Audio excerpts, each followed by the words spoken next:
Assalamualaikum warahmatullahi wabarakatuh. Salam rahayu, ulur ke semuanya. Selamat datang di channel Indro Iruyo. Di kesempatan kali ini saya akan membahas suatu postingan seseorang yang Facebooknya tidak akan saya tampilkan. Yang dimana di sini dia men-sharing atau memberikan suatu ilmu dengan dalih ilmu hikmah, akan tetapi di dalam bacaannya itu terdapat hal-hal yang menurut saya sangat jauh sekali dari ilmu hikmah, cenderung untuk melecehkan kalimat syahadat yang dia taruh di belakang dari mantra atau jampi-jampinya. Dan ini postingannya bisa dilihat, nanti saya akan tampilkan. Nah, di sini terlihat memang tulisannya adalah bahasa Arab, kan, tapi jika diterjemahkan ke dalam bahasa Indonesia atau secara bebas, yang artinya kita memohon kepada Allah SWT, Zat yang Maha Mulia, Zat yang Maha Suci, untuk membuat target atau wanita yang akan kita jampi-jampin ini menjadi klimaks, seperti itu. Dan di bawahnya juga ada keterangan dengan kalimat La ilaha illallah Muhammadur Rasulullah. Kalimat ini yang dari atas diminta kepada Allah yang Maha Suci, itu memintanya juga hal sesuatu yang buruk, membuat target yang dia inginkan ini dijampi-jampiin supaya dia klimaks gitu. Dan di bawahnya ada kalimat syahadat. Ini berpotensi untuk melecehkan kalimat syahadat itu sendiri. Seperti itu kan. Bagaimana mungkin kita menyandingkan Allah dan syahadat ini untuk melakukan hal-hal yang buruk, hal-hal yang tercela.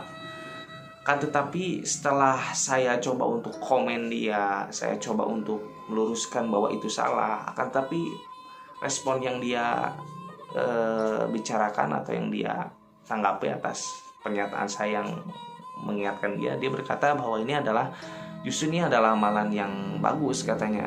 Ini tidak sesat katanya, bahwa di pesantren-pesantren di kiai-kiai juga saya dapatnya dari kiai-kiai gitu katanya. Tanya syahadat yang itu justru ini berpotensi untuk menetralkan, padahal dari segi arti saja sudah jelas ini adalah suatu pelecehan menurut saya.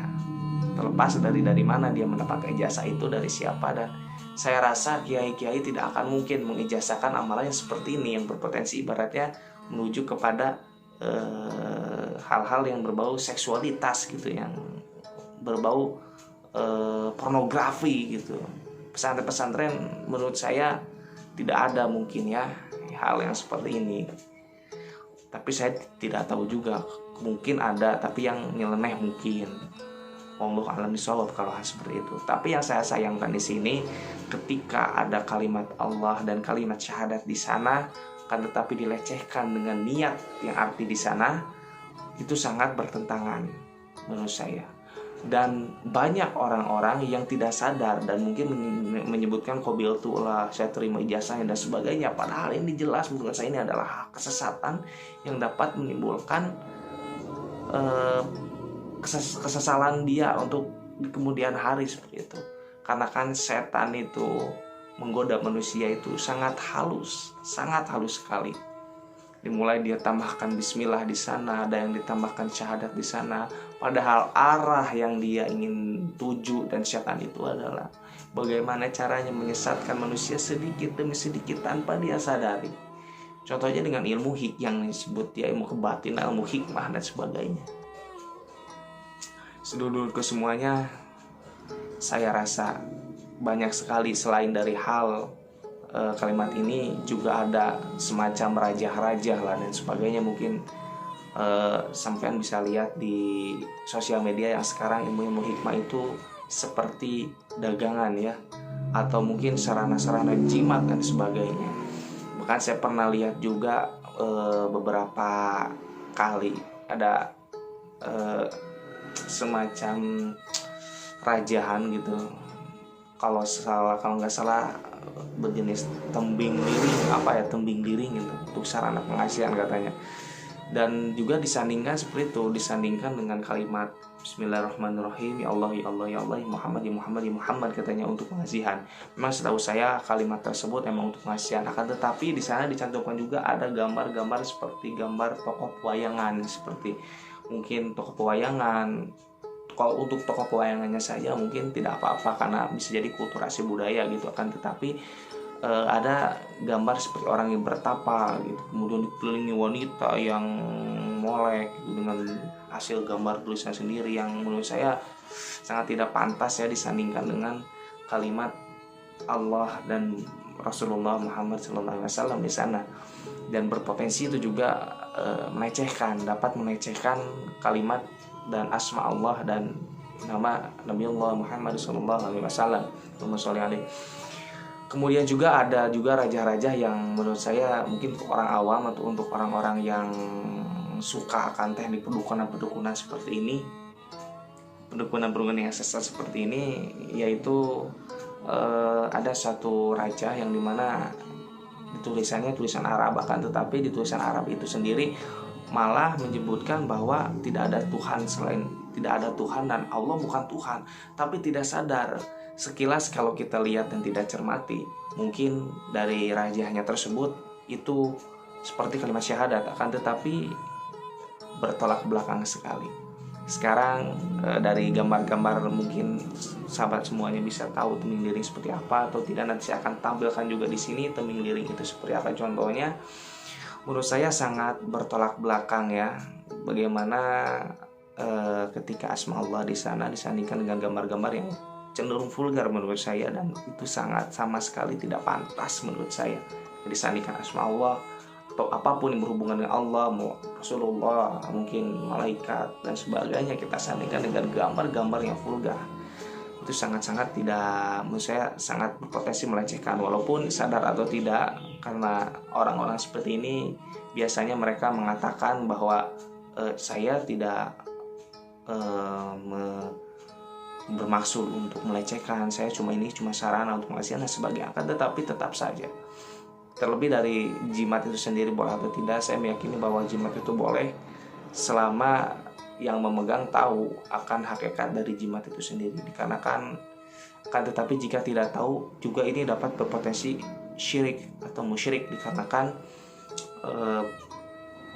ketika kita memegang benda itu tidak termasuk jimat juga ya, misalkan obat lah kan ya, contohnya obat. Jika kita meyakini bahwa obat ini, misalkan suatu obat dapat menyembuhkan penyakit kita, misalkan kita sakit kepala, kita makan obat, kita minum dan kita berkeyakinan bahwa obat ini yang bisa menyembuhkan, itu juga termasuk dosa syirik menurut saya. Dan dari jimat-jimat seperti ini pun apabila kita pegang tidak tahu hakikatnya, tidak tahu dan kita yakini bahwa jimat ini dapat mengeluarkan energi atau berkhasiat seperti itu juga berpotensi syirik. Karena seperti ini sangat tipis sekali antara batas syirik dan tidak syiriknya. Jadi menurut saya boleh saja, kan, tapi seorang harus terlebih dahulu sebelum dikasih jimat atau rajaan dan sebagainya harus dikasih tahu gitu pemahamannya supaya lurus dan mengharapkan Allah Subhanahu wa taala. Karena pernah juga kalau tidak salah ada di zaman Nabi atau mungkin sahabat ya, itu ada yang memberikan untuk anaknya gitu, untuk anaknya itu jimat yang dikalungkan gitu.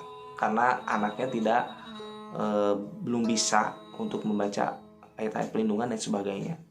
Tapi alangkah baiknya jika kita yang sudah besar seperti ini, kita yang sudah dewasa, kita mengamalkan zikir-zikir saja daripada hal-hal seperti itu. Karena dapat berpotensi syirik dan sebagainya.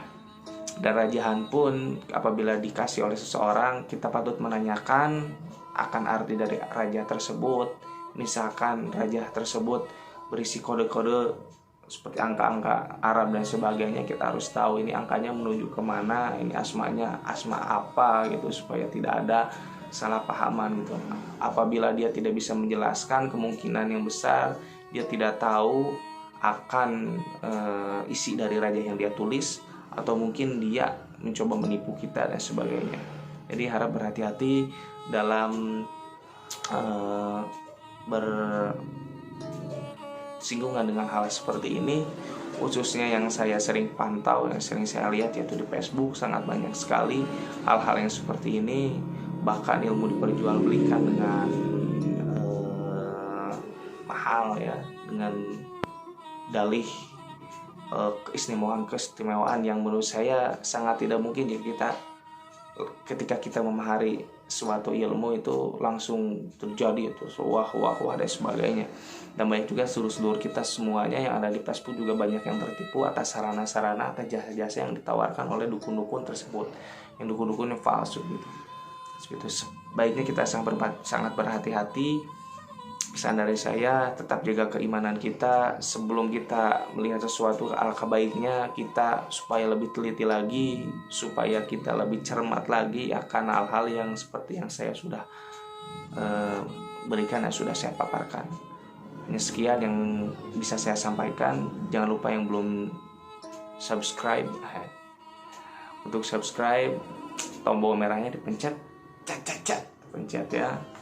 Salam seduran supaya dapat terus bisa update ketika saya memposting dan membagikan sesuatu yang insya Allah bermanfaat bagi kita semuanya.